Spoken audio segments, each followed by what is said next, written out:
Investment management का जो topic है, इन्वेस्टमेंट मैनेजमेंट का एक टॉपिक है पोर्टफोलियो एनालिसिस। पोर्टफोलियो एनालिसिस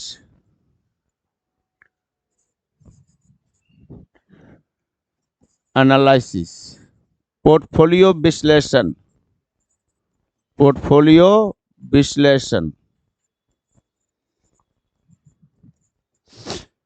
बहुत स्पेशल टॉपिक है, एग्जाम में इस बार पूछेगा भी, और पूछे ना पूछे लेकिन कैरियर के लिए तो बहुत बड़ा टॉपिक है, ध्यान दीजिएगा। इसमें क्वेश्चन जो अभी हमने आपको बताया, इसमें क्वेश्चन कैसे पूछता है कि व्हाट इज पोर्टफोलियो, पूछ सकता है distinguish between portfolio, modern portfolio analysis and traditional portfolio analysis, या इस पर ऐसे भी क्वेश्चन पूछ सकता है कि explain the Markowitz model of portfolio analysis. Markowitz model, Markowitz एक तरह के विद्वान थे, उन्होंने अपना मॉडल दिया था कि पोर्टफोलियो एनालिसिस करने का मॉडल क्या है। तो आंसर 5-7 लाइन में आंसर है मार्कोविज का, तो इसी में सारा आंसर छुपा हुआ है। तो मार्कोविज मॉडल का पिछले बार पूछा हुआ था, ठीक है ना, तो हम समझाएंगे, ध्यान दीजिएगा। इसको समझने के लिए आपको बहुत सारा वर्ड के बारे में जानना पड़ेगा। जैसे एक हो गया पोर्टफोलियो, पोर्टफोलियो क्या होता है वो जानिए। फिर पोर्टफोलियो एनालिसिस क्या होता है वो जानिए। क्या पोर्टफोलियो एनालिसिस दो तरह का होता है, एक होता है traditional portfolio analysis, traditional portfolio analysis, और एक होता है modern portfolio analysis, modern portfolio analysis. इसी को हम लोग मार्कोविज मॉडल ऑफ पोर्टफोलियो एनालिसिस भी कहते हैं। इसी को हम लोग मार्कोविज मॉडल ऑफ पोर्टफोलियो एनालिसिस भी कहते हैं, मॉडल ऑफ पोर्टफोलियो एनालिसिस भी कहते हैं, मॉडल ऑफ पोर्टफोलियो एनालिसिस भी कहते हैं। बहुत ही स्पेशल टॉपिक है, परीक्षा में तो पूछेगा ये 100% है, नहीं भी पूछे तो आपके कैरियर के लिए एक बहुत बड़ा आज मैं एडवाइस देने वाला हूं, जो आपके कैरियर में बहुत काम आएगा जिंदगी में आगे जाके, ठीक है ना।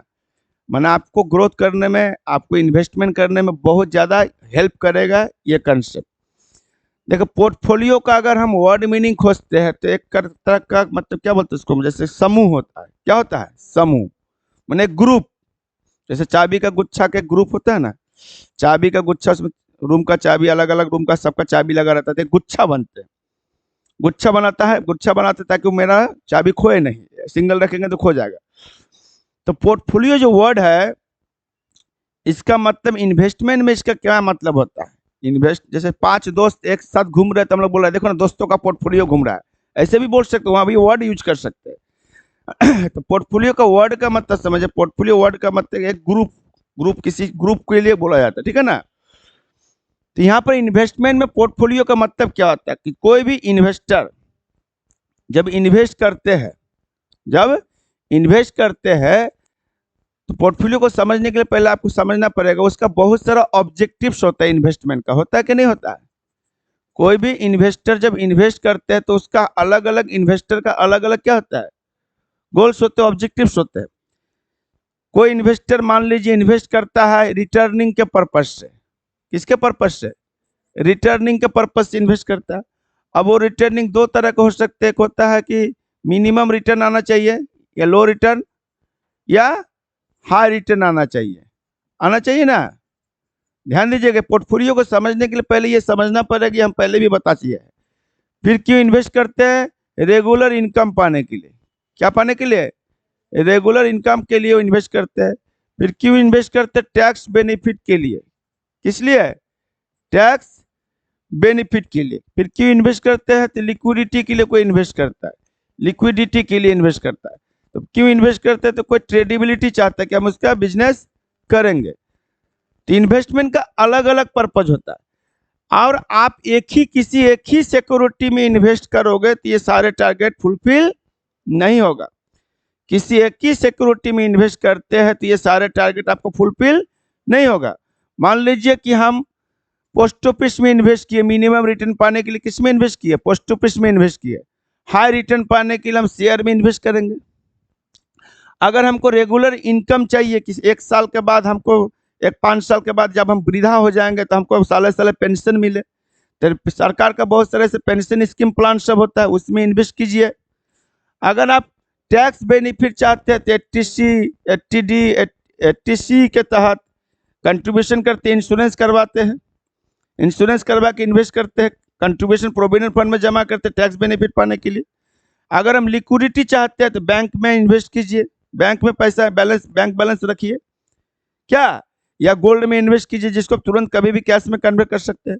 अगर आप ट्रेडेबिलिटी चाहते हैं कि इसको इसलिए इन्वेस्ट करेंगे कि दाम बढ़ेगा तो इसको बेच देंगे, तो आप शेयर में इन्वेस्ट करो या आप जमीन जत्था में इन्वेस्ट करो। नहीं समझे कि आप दाम बढ़ेगा तो उसको बेच देंगे। तो सबका इन्वेस्टमेंट पर्पज क्या होता है? अलग अलग होता है। तो हम किसी एक चीज में अगर इन्वेस्ट करेंगे तो हमारा सारा टारगेट पूरा नहीं होगा। तो उसके लिए क्या करते हैं? हम सिक्योरिटी का ग्रुप बनाते हैं। क्या बनाते हैं? सिक्योरिटी का ग्रुप ऑफ सिक्योरिटीज बनाते हैं, ग्रुप ऑफ सिक्योरिटीज बनाते हैं, प्रतिभूतियों का समूह बनाते हैं, group of securities. Group of security बना लिए, मान लो जी हमने ये सारा बेनिफिट हमको चाहिए, एक आदमी को ये सारा बेनिफिट चाहिए। कौन नहीं चाहता है कि हमको ज्यादा रिटर्न मिले? कौन नहीं चाहता है कि हमको एक समय के बाद साले साले रेगुलर इनकम मिले? कौन नहीं चाहता है कि हमको टैक्स बेनिफिट मिले?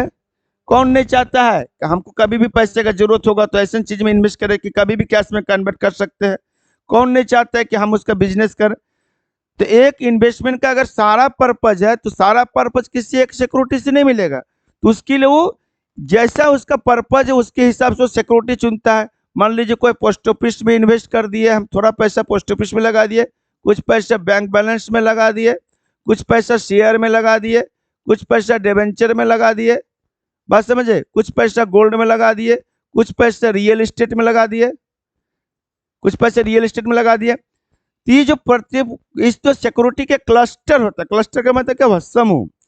इस तरह प्रतिभूति का जो हम लोग मिश्रण तैयार करते हैं, एक ग्रुप बनाते हैं, समूह बनाते हैं, उसी को हम लोग क्या कहते हैं?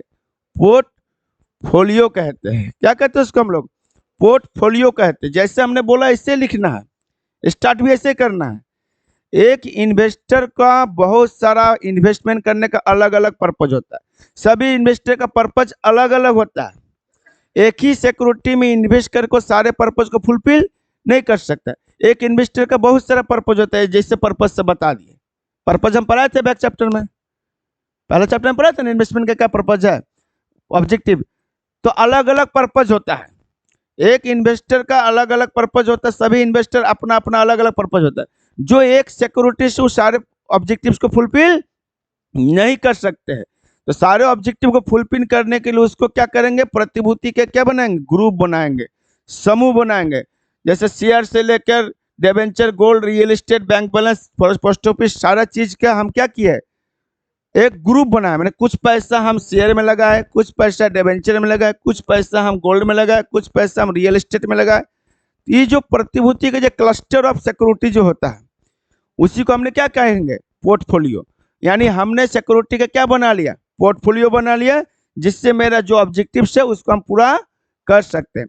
तो कोई भी पूछेगा कि what do you mean by portfolio, एक लाइन में आंसर बोल सकते हैं क्लस्टर ऑफ सिक्योरिटीज।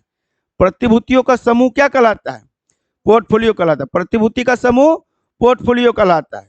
जो प्रतिभूति का समूह, अब उसमें प्रतिभूति का समूह बता देंगे, जैसे कि अंश है, ऋण पत्र है, बॉन्ड्स है, गोल्ड है, रियल एस्टेट है। इसके एक समूह तैयार किया जाता है ताकि इन्वेस्टर का जो पर्पज है, जो ऑब्जेक्टिव हो क्या हो जाए? फुलफिल हो जाए। क्योंकि एक इन्वेस्टर का बहुत सारा ऑब्जेक्टिव रहता है, ये सारे ऑब्जेक्टिव एक सिक्योरिटी से पूरा नहीं हो सकता। ये हो क्या हो गया? ये पोर्टफोलियो हो गया। समझ में आया? अब चलिए आगे बढ़ते हैं हम लोग। अब दूसरा वर्ड था पोर्टफोलियो एनालिसिस। ध्यान दीजिएगा, portfolio analysis, portfolio analysis, portfolio विश्लेषण। ये क्या होता है? पोर्टफोलियो एनालिसिस क्या होता है, इसको ध्यान दीजिएगा। पोर्टफोलियो एनालिसिस का मतलब होता है कि आपने जो पोर्टफोलियो बनाया, आपने जो पोर्टफोलियो बनाया, क्या वो पोर्टफोलियो आपके फेवर में है या नहीं है? हर आदमी रिस्क को मिनिमाइज करने के लिए, एक ही आदमी को एक ही अपने लाइफ का कमाया हुआ सारा पैसा एक चीज में नहीं लगाना चाहिए, बल्कि एक चीज में लगाने से क्या होगा, अगर वो डूब गया तो रिस्क हो सकता है कि नहीं हो सकता है? तो आपको अलग अलग सिक्योरिटी का क्या करना पड़ेगा, कॉम्बिनेशन करना पड़ेगा। तो हर इन्वेस्टर अपना अपना पोर्टफोलियो बनाता है। तो क्या पोर्टफोलियो हमने बना दिया, मैंने हमारा मन हुआ चलो कुछ पैसे 1 लाख गोल्ड में लगा देते हैं, 10 लाख जमीन में लगा देते हैं, 5 लाख शेयर में लगा देते हैं, 10 लाख हमारा डिवेंचर में लगा देते हैं, 2-3 लाख बैंक बैलेंस कर लेते हैं, पोस्ट ऑफिस में रिकरिंग डिपॉजिट खोल के हम महीने महीने 10,000 जमा कर लेते हैं कि हमारा जो टारगेट है वो अचीवमेंट हो जाए। लेकिन ये सोचिए, क्या वो सारे चीज मिला के जो इनकम आएगा, क्या वो इनकम आपका हिसाब से आपको उचित इनकम मिलेगा कि नहीं मिलेगा? क्योंकि इनकम पाने के पर्पज से लोग इन्वेस्टमेंट करता है, तो किसी में रिस्क ज्यादा होता है तो किसी में रिस्क कम होता है। तो एक अच्छा पोर्टफोलियो बनाना बहुत जरूरी है। मान लीजिए आपने जो पोर्टफोलियो बनाया हो सके आपका बेस्ट नहीं है, लेकिन हमने जो पोर्टफोलियो बनाया वो मेरा बेस्ट है। तो बड़े बड़े कंपनी सब या कोई इन्वेस्टर सब क्या करता है, पोर्टफोलियो एनालिसिस करता है। पोर्टफोलियो एनालिसिस का मतलब हुआ कि मान लीजिए हमने ये एक पोर्टफोलियो बनाया, पोर्टफोलियो नंबर 1, ये एक पोर्टफोलियो बनाया, पोर्टफोलियो नंबर 2, ये एक पोर्टफोलियो बनाया, पोर्टफोलियो नंबर 3, ये एक पोर्टफोलियो बनाया, पोर्टफोलियो नंबर 4, ये एक पोर्टफोलियो बनाया, पोर्टफोलियो नंबर 5। ऐसा हम सबका क्या क्या अलग अलग पोर्टफोलियो बनाए। तो हमारा मन है कि कुछ पैसा हम शेयर में लगाएंगे और कुछ पैसा डिबेंचर में लगाएंगे, ये एक पोर्टफोलियो हुआ। तो शेयर में लगाएंगे कुछ पैसा, मान लीजिए 1 लाख रुपया, और डिबेंचर में लगाएंगे 2 लाख रुपया। फिर इसमें हमने एक पोर्टफोलियो बनाया कि कुछ शेयर में लगाएंगे 50,000 रुपया, और डिबेंचर में लगाएंगे 80,000 रुपया, और गोल्ड में लगाएंगे, गोल्ड में इन्वेस्ट करेंगे 70,000 रुपया। और उसके बाद एक पोर्टफोलियो बना के गोल्ड में इन्वेस्ट करेंगे हम 1 लाख रुपया, रियल एस्टेट में इन्वेस्ट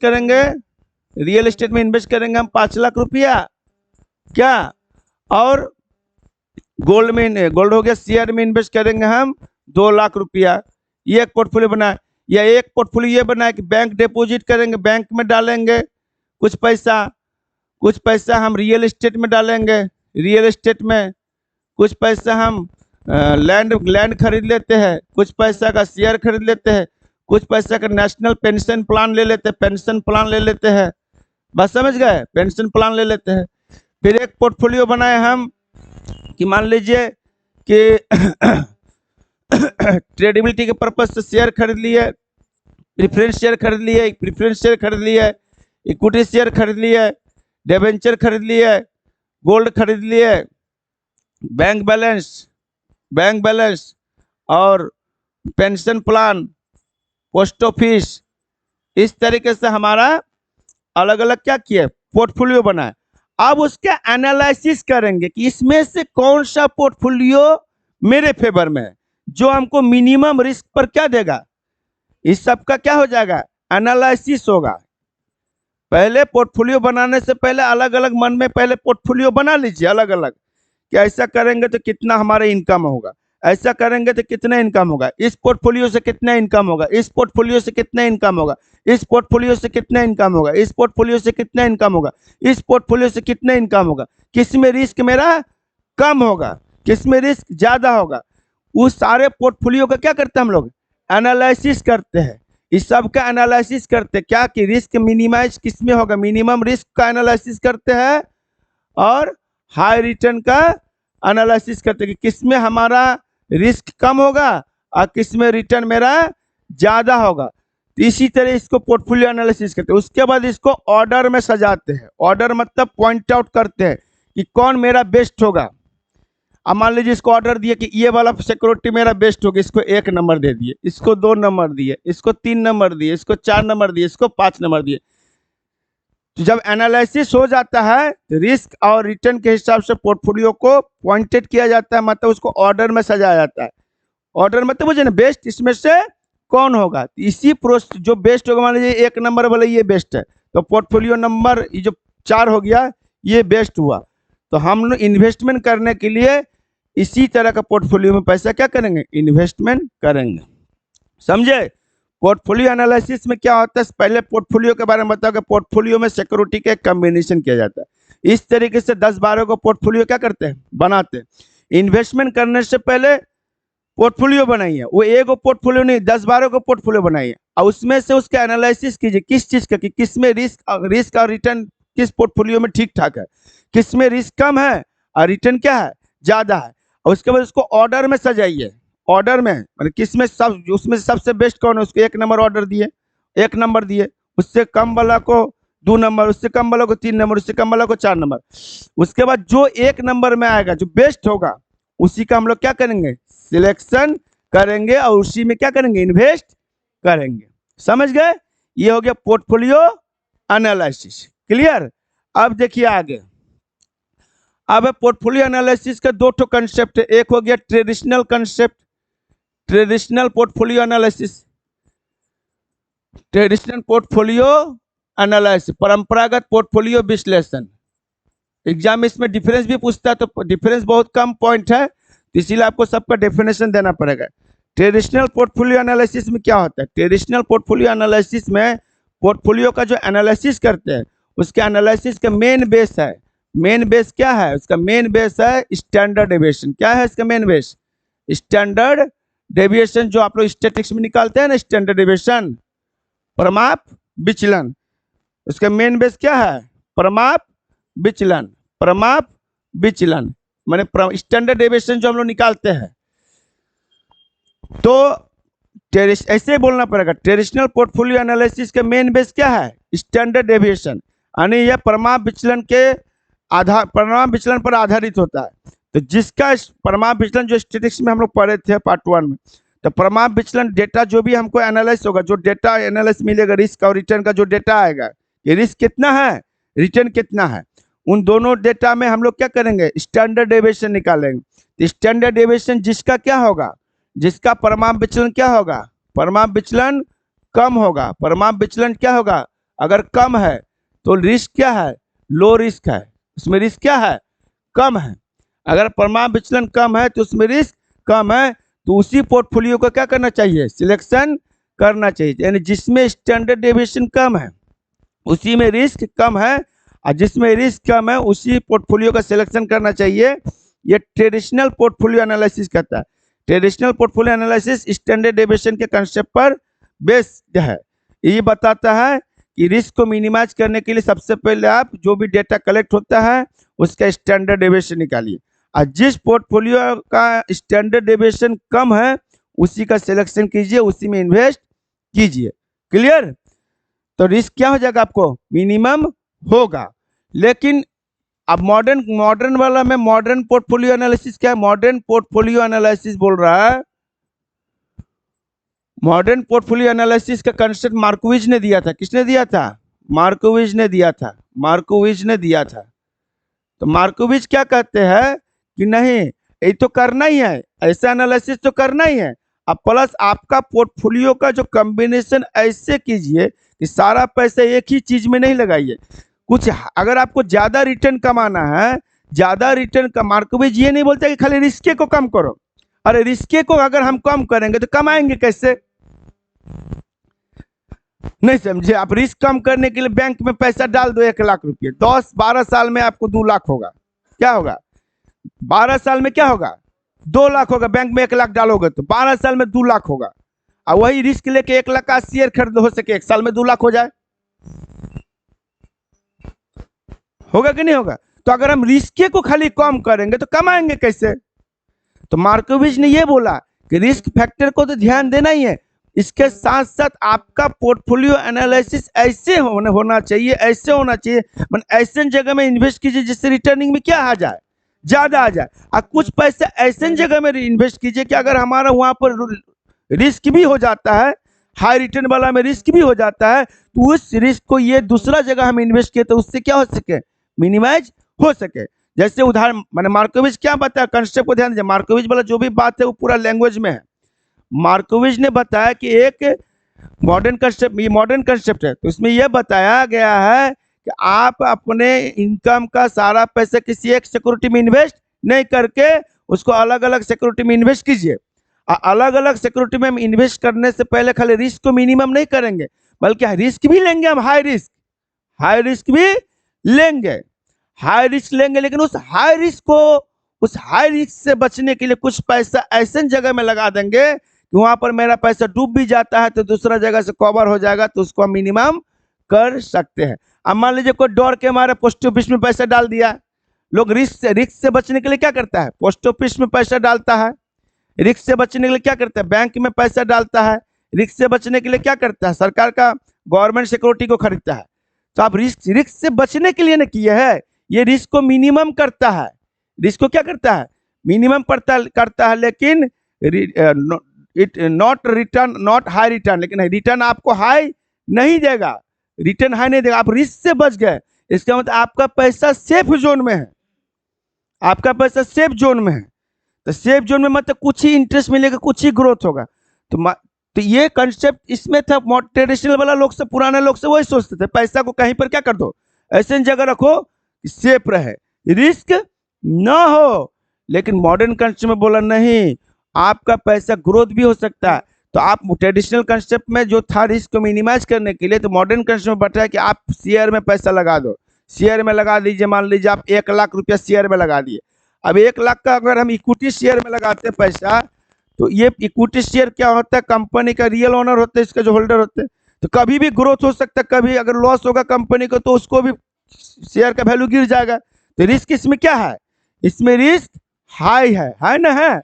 तो हम जानते हैं अगर कंपनी 5 गुना हो गया तो हमारा पैसा भी क्या हो जाएगा, 5 गुना हो जाएगा।